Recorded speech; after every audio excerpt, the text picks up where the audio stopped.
మహిళల ఉచిత బస్సుకు సంబంధించి ఆర్టీసీ ఉద్యోగ సంఘాల నేతలతో అధికారులు సమావేశం నిర్వహించారు. ప్రస్తుతం సమావేశానికి సంబంధించినటువంటి ఏ అంశాలు ప్రస్తుతం వచ్చేయమంతా మాట్లాడేందుకు ఉద్యోగ సంఘాల నేతలు ఉన్నారు. సార్, అంటే ప్రస్తుతం మీటింగ్ జరిగింది, ఏదైతే ఆగస్టు 15వ తేదీ నుంచి మహిళల ఉచిత బస్సుకు సంబంధించి అంటే ఏం చెప్పారు మేనేజ్మెంటు ఈ స్కీమ్ని సమర్థవంతంగా చక్కగా ఇంప్లిమెంట్ చేయాలి. రాష్ట్ర మహిళలు వీరంతా ఉపయోగించుకుని ఏదైతే ఒక లక్ష్యంతో వివిధ ఆర్టీసీలు దేశవ్యాప్తంగా ఇప్పుడు రీసెంట్గా ఏప్రిల్ 1వ తేదీన జమ్మూ కాశ్మీర్లో కూడా అమలు చేశారు. న్యూయార్క్లో కూడా అక్కడ ఒక అభ్యర్థి, రేపు గెలవబోయే అభ్యర్థి, ఆయన పిలిపించారు. మేము కూడా ఈ ప్రీ ట్రావెల్ అన్నిటికీ ఇస్తామని చెప్పి, అది ప్రపంచవ్యాప్తంగా కూడా ఇది చర్చనీయాంశం అవుతుంది. ఇప్పుడు ఆర్టీసీ మేనేజ్మెంటు వీటిని ఎలాగ అమలు చేయాలి, వర్కర్స్ సంబంధించిన ఇష్యూస్ ఏముంటాయి వాటిని పరిష్కారం చేస్తామని హామీ ఇచ్చారు. వర్కర్స్ సంబంధించి వాళ్ళ అలవెన్సెస్ కానీ, వారి డబుల్ డ్యూటీ కానీ అనేక విషయాల మీద చాలా స్పష్టంగా మేనేజ్మెంటు తరపున అధికారులు చెప్పారు. యూనియన్స్ కూడా చాలా స్పష్టంగా అభిప్రాయాలు చెప్పారు. ముందు మీరు వర్కర్స్ సమస్యలు అవి అడ్రస్ చేయాలి. అనేక సమస్యలు వస్తాయి. 100% ఓఆర్ పెరుగుతుంది ఆక్యుపెన్సీ, అది మన సంస్థకు గర్వకారణం. అలాంటి విషయాలు యూనియన్స్ అన్నీ కూడా ఏకాభిప్రాయంగా ఈ పథకాన్ని సక్రమంగా అమలు చేసుకోవాలనేది, అలాగే వర్కర్ సంబంధించిన సమస్యలు కూడా పరిష్కారం చేయాలని ప్రధానంగా మేము చెప్పాం. మిగిలిన వారి అభిప్రాయాలు కూడా తీసుకోండి. సార్, అయితే మొత్తం ఏదైతే స్టాఫ్ లేరు, తగినన్ని బస్సులు లేవు అని మీరు మొదటి నుంచి చెప్తా ఉన్నారు, ప్రస్తుతం ఎటువంటి హామీ లభించింది? ఆగస్టు 15 నుంచి ప్రభుత్వం ప్రతిష్టాత్మకంగా తీసుకుంటే మహిళలకు ఫ్రీ బస్ స్కీమ్ సంబంధించి విజయవంతం చేయాలనే ఉద్దేశంతో ఇలా ప్రభుత్వ నిర్ణయాన్ని ఆర్టీసీ యాజమాన్యం అసోసియేషన్ ముందుంచింది. ఆ స్కీమ్ని సక్సెస్ చేయడానికి తప్పకుండా మా అంతు డెఫినెట్గా కృషి చేస్తామని అందరం ముక్త కంఠంతో చెప్పడం జరిగింది. ఎందుకంటే ఈ స్కీమ్ ద్వారా ఆర్టీసీకి భవిష్యత్తు కూడా ఉంటుంది. సంస్థ బలోపేతానికి సంబంధించిన ఓఆర్ ఆక్యుపేషన్ రేసు కూడా పెరుగుతుంది కాబట్టి, అయితే పెరుగుతున్న జనాభాకు అనుగుణంగా బస్సుల సంఖ్యను పెంచాల్సిన అవసరం ఉంది, సిబ్బందిని రిక్రూట్మెంట్ చేయాల్సిన అవసరం ఉంది. ఇప్పటికే ప్రభుత్వానికి ఆర్టీసీ యాజమాన్యానికి విజ్ఞప్తి చేశాం.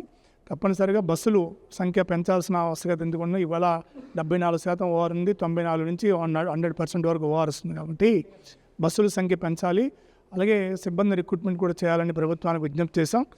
ఆర్టీసీ యాజమాన్యం కూడా సుమారు 10,000 మంది సిబ్బంది నియామకాలు చేయాలని చెప్పేసి ప్రభుత్వానికి విజ్ఞప్తి చేయడం కూడా జరిగింది.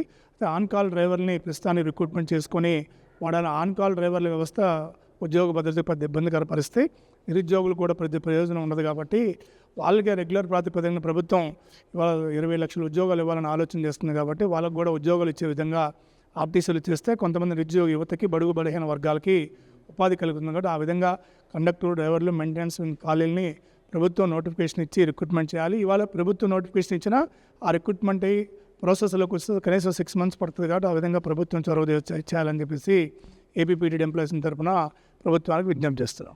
అంటే అన్ని సంఘాలు ఏకాభిప్రాయానికి వచ్చినట్టేనా సార్? వై శ్రీనివాసరావు, కార్మిక పరిషత్ ప్రధాన కార్యదర్శి. ఏదైతే గౌరవ ముఖ్యమంత్రి నారా చంద్రబాబు నాయుడు గారు ప్రతిష్టాత్మకంగా మహిళల అభ్యున్నతే రాష్ట్ర అభివృద్ధిగా భావించి ఏపీఎస్ఆర్టీసీ బస్సుల్లో రాష్ట్ర వ్యాప్తంగా వారికి ఉచిత ప్రయాణ సౌకర్యాన్ని కల్పించారు. ఆ పథకాన్ని అమలు చేయడానికైతే రాష్ట్ర వ్యాప్తంగా ఉన్న ఆర్టీసీలో ఉన్న అన్ని సంఘాలు కూడా ఏకాభిప్రాయంతో ఒకే మాట మీద ఈ పథకాన్ని విజయవంతంగా అమలు చేయడానికి ఆర్టీసీ కార్మికులందరం కూడాను మేము సంఘటితంగా అంకితభావంతో పనిచేసి ప్రభుత్వానికి మంచి పేరు తీసుకొస్తామనే అభిప్రాయాన్ని అయితే ఈ సమావేశంలో వ్యక్తం చేశారు.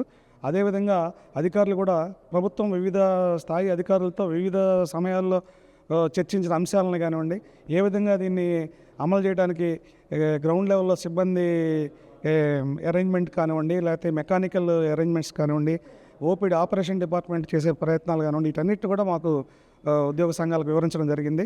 అదే సమయంలో మేము కూడా ఈ పథకం అమలు చేయడంలో గ్రౌండ్ లెవెల్లో ఉన్న ఇబ్బందులు ఏదైతే ఉన్నాయో ఉద్యోగులకు కలిగే ఇబ్బందులు, మేము కూడా ఈ పథకాన్ని విజయవంతం చేయడానికి శ్రమిస్తున్న సందర్భంలో కొన్ని సమస్యలు ఎదుర్కొనే క్రమంలో ఆ సమస్యలను కూడా మేము మేనేజ్మెంట్ దృష్టికి తీసుకురావడం, ఏదైతే సంఖ్య ఓఆర్ బాగా పెరుగుతుంది కాబట్టి ఉద్యోగులు కొంచెం ఏదైతే తక్కువ సిబ్బంది ఉన్నప్పుడు ఇటువంటి అరేంజ్మెంట్తో చేయాలి.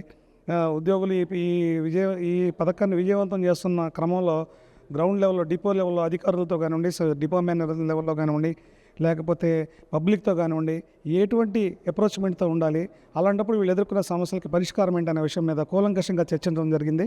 ఈ చర్చల్లో మేనేజ్మెంట్ వారు కూడా ఉద్యోగ సంఘాలు ప్రతిపాదించిన అంశాల మీద కూడా వాళ్ళు సానుకూలంగా స్పందించి వారు కూడా ఎటువంటి ఇబ్బందులు కూడా పబ్లిక్కి అసౌకర్యం లేకుండా, ఉద్యోగులు కూడా అసంతృప్తిగా లేకుండా ఉత్సాహవంతంగా పనిచేసే విధంగా ఒక మంచి పథకాన్ని అమలు చేయడంలో భాగంగా ఒక మంచి వాతావరణంలో అందరం కలిసి పనిచేద్దామనే ఒక ఏకాభిప్రాయాన్ని మేనేజ్మెంటు మరియు ఉద్యోగ సంఘాలు కూడా ఈ సమావేశంలో తీర్మానించుకోవడం జరిగింది. ఈ ఏదైతే రాష్ట్ర ప్రభుత్వం ప్రవేశపెట్టే ఈ పథకం ఉందో దీనికి మహిళా లోకానికి అందరికీ కూడాను ఆర్టీసీ ఉద్యోగులందరి తరఫున మేము అభినందనలు తెలియజేస్తున్నాం. ఏదైతే మహిళలందరికీ ఉచిత ప్రయాణాన్ని సౌకర్యాన్ని కల్పిస్తుందో ప్రభుత్వం నారా చంద్రబాబు నాయుడు గారికి, రాష్ట్ర ప్రభుత్వానికి కూడా మేము ఆర్టీసీ కార్మికులు అందరి తరఫున, ముఖ్యంగా కార్మిక పరిషత్ తరఫున ప్రత్యేకమైన ధన్యవాదాలు తెలియజేస్తున్నాను. నేను జేబీఎం అసోసియేషన్ రాష్ట్ర ప్రధాన కార్యదర్శినండి. ఈరోజు గౌరవ ముఖ్యమంత్రి గారు చేపట్టిన ఉచిత మహిళా పథకం చాలా ప్రతిష్టాత్మకంగా తీసుకున్నందుకు మా జేబీఎం అసోసియేషన్ తరఫున ప్రత్యేకమైన ధన్యవాదాలు తెలుపుకుంటూ, ఎందుకంటే ఈ యొక్క స్కీమ్ వల్ల చాలా మహిళలకు ఉపాధి పెరగడంతో పాటు స్త్రీశక్తి అనేది బాగా పెరుగుతుంది. దీనివల్ల ఆంధ్రప్రదేశ్ కూడా చాలా డెవలప్మెంట్గా ముందుకు వెళ్తుంది.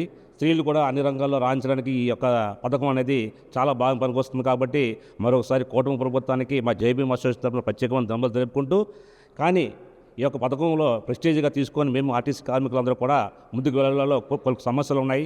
ఎందుకంటే ఉద్యోగులు చాలా తక్కువ మంది ఉన్నారు, సిబ్బంది కొరత ఉంది. కాబట్టి తక్షణమే మెగా డిఎస్సిలో మన గౌరవ ముఖ్యమంత్రి ఇచ్చారు. కాబట్టి ఆర్టీసీలో కూడా మెగా జాబ్ మేళా తీసుకొని తక్షణమే ఉద్యోగ భర్తీలు చేస్తే తక్షణం చాలామంది కూడా ఉపాధి వస్తుంది. దాని ద్వారా ఇంకా మెరుగైన సేవ చేసి మేము ప్రభుత్వానికి మంచి పేరు తీసుకురావడానికి ఈ యొక్క స్కీమ్ ఇష్యూలో మేమందరం అన్ని అసోసియేషన్లు కలిసికట్టుగా పనిచేస్తామని చెప్పేసి మంచి ఈ పథకాన్ని కూడా ముందుకు వెళ్తే రాబోయే కాలంలో కూడా ఆర్టీసీ ఓఆర్ విషయాలు అయితే పక్షం జరిగి రాబోయే కాలంలో కూడా ఒక మంచి సంస్థగా నిలబడుతుందని మాకు ఆకర్షిస్తూ తక్షణమే కూడా మేనేజ్మెంట్ వరకు కూడా మేము చెప్పిన సమస్యలు కూడా పరిశోధనగా చెప్తారని, ప్రభుత్వానికి కూడా చేరదీస్తారని హామీ ఇచ్చాను. కాబట్టి అందరూ కూడా ప్రభుత్వానికి మేనేజ్మెంట్ తరఫున మా జేబీఎం అసోసియేషన్కి ధన్యవాదాలు తెలుపుకుంటున్నాం.